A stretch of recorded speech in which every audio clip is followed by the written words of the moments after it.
Hello, everybody. This is Sree from Biz Buzz. What matters the most in your business?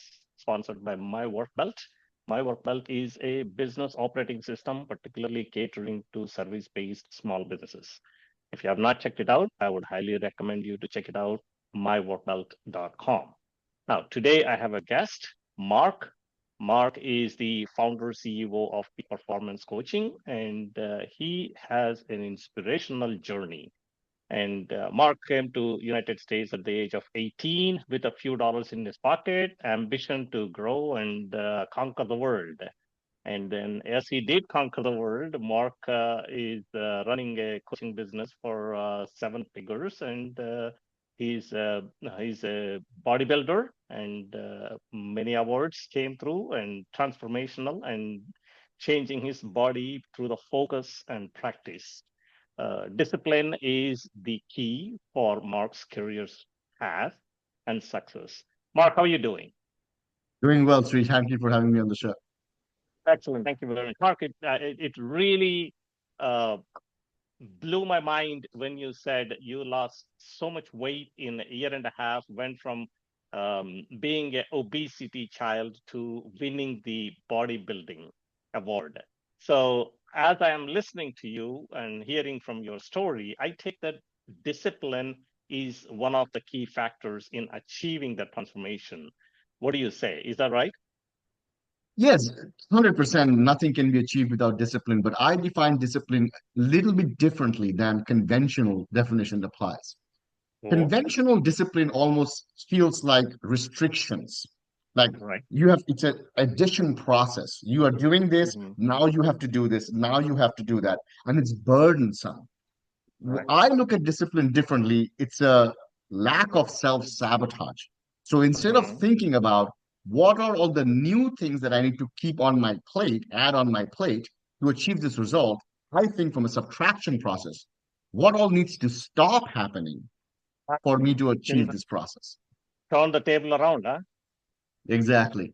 So for when I was obese at a 41% body fat, I was having 87 apneas an hour. That means 87 times in an hour I would stop breathing when I was sleeping. Wow. It seemed insurmountable to go from Hmm. that to being a nationally qualified bodybuilder just through adding exercise and adding diet. Right. So instead, I started with the subtraction process, which is Hmm. exactly what I do with my clients in business as well. Like, what can I take away? And the first thing was like, okay, stop eating junk foods, take that away. Stop eating, Absolutely. drinking sodas, take that away. So you take the subtraction processes, and it's so much easier because it almost feels like you are walking through a forest and you're just clearing off the branches on the Clearing path. off the right, right. So now, coming with an entrepreneurial experience while doing this, as you coach other people. So tell me, what is it in the business side and entrepreneurial side that you suggest the owners to take away? The first and foremost thing, if you're in business, that you need to master is you need to learn how to sell. It doesn't matter what product you have. Hmm. It doesn't matter. And I always give this analogy. Let's say you're in your backyard, right? And you're doing some gardening and you're digging and you find a treasure chest. The Yes. treasure chest at the moment of discovery has no value because nobody knows about it and No one nobody knows has the about money it. to buy it. So a lot of True. entrepreneurs get uber focused on the product itself, which is important, but their product in silo is just as good as rocks because nobody knows about it. So True. you have to be able to understand two things. Number one, how to attract eyeballs, how to get visibility, which is creating awareness. That's Hmm. step one. And then step two is how to be able to sell ethically to your customer so that they see the value and it's a no-brainer. Without these two things, you don't have a business. I'm so impressed you are using how to sell ethically. So Yeah. tell me a little bit more. What do you mean by ethically? Yeah. Why do you So I use mean, that word? in the sales world, there's a way you sell a car, there's a way you sell a multi-million dollar product. They're two different things. Right. Sure. I have faced a lot of unethical sales on both sides of the equation, as a consumer and also as working for a sales organization when I was getting the sales Absolutely. training. Let's say you go to a car lot, right? And I'll just use this as an example. There are a lot of ethical car salesmen, but I'm just saying. You go to a car lot, you have a need, and the person has you for an hour. It's possible to manipulate you in ways so that you feel pressured to buy a car for a price that is much higher than it's supposed to be for. But that's not true when you're selling a high ticket product. And I was a professional consultant before I became a business owner. And Right. that involved selling millions of dollars worth of products to companies where the sales cycle was like multiple months long, right? Yes. So Indeed. Yeah. we are not just ethical because it gives us result, but it's also because it's the right thing to do. You know, Mm. you might be able to swindle somebody and sell them something that they don't want one time, but that's not good business because that customer is never coming back to you. The whole idea of a successful business is to increase long-term value, LTV, right? And we can't do Mm. that by manipulating people, swindling people. So how do you go about it doing the right way? How do you communicate? How do you build a relationship? How do you garner trust? Those are the Right. pillars of ethical sales. So when you say ethical sales, building the trust and establishing the relationship, and then identifying what is the right solution or what is the right product, and having ability and courage to say what you are offering is not right, then you say no, this is not a good fit. You may have to look elsewhere else, somewhere Yeah, else. all of those That's things, what and is the also ethic. the all of those things, and also the art of presentation. Mm, Presentation matters a lot. And when I say right. presentation, it means our ability to articulate what we are Right. thinking and what the customer is thinking. Right. Now, see, everybody, when they are in sales, they talk about the script. Without script, you can't do it. But you are actually, when we were talking about it, doing the sales without a script. What does that Right. mean? Tell me what is you're talking about that. You know, when you are selling using a script, number one, you're recalling information that you have memorized to fit it into a specific conversation. So by definition, you're not having an organic conversation. That's number Mm. one problem using a sales script. Yeah. So you're not really taking the time to be able to understand the client's real problem because you have a branching logic in a sales Mhm. script that's determining where you're going in what direction.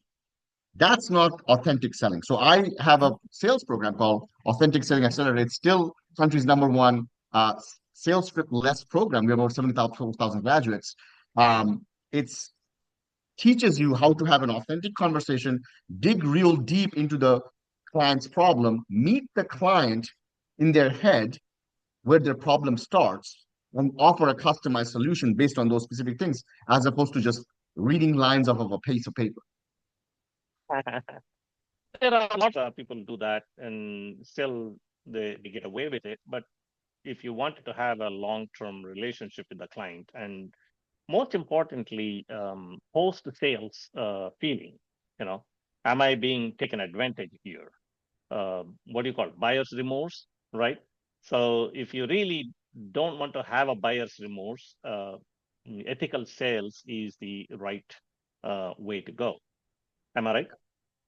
Oh, 100%. You know, there is truth to the fact that there are thousands and thousands of salespeople reading a script and making sales. But we don't see what's happening behind the scenes. One of the biggest things salespeople suffer from is extreme imposter syndrome and anxiety because every single day they are forcing themselves to use someone else's word on some script, to, True. to ignore their own thoughts and regurgitate memorized information.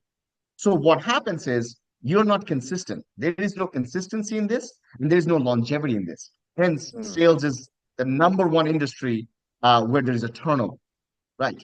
So when I'm thinking about being good at sales, or when I'm coaching business owners to be good at sales, I don't just need them to make 3 or 4 sales and be burned out. I want them to be able to make hundreds and thousands of sales. And you can't do that by mimicking someone else's words. It has to be And your feel own. good and enjoy while doing Exactly, exactly. that. You have to have a continued joyful journey while you are doing that. And for the most part, selling is not a joyful journey. Why is because you well put it that because the salespeople are following somebody else's direction and not using their intuitiveness and not using their creativity. Now, Mark, thank you very much. You have done a wonderful suggestions here and great job on sharing your knowledge. So, for those who are listening to it, you can clearly see that ethical selling is the key to the success of any entrepreneurship.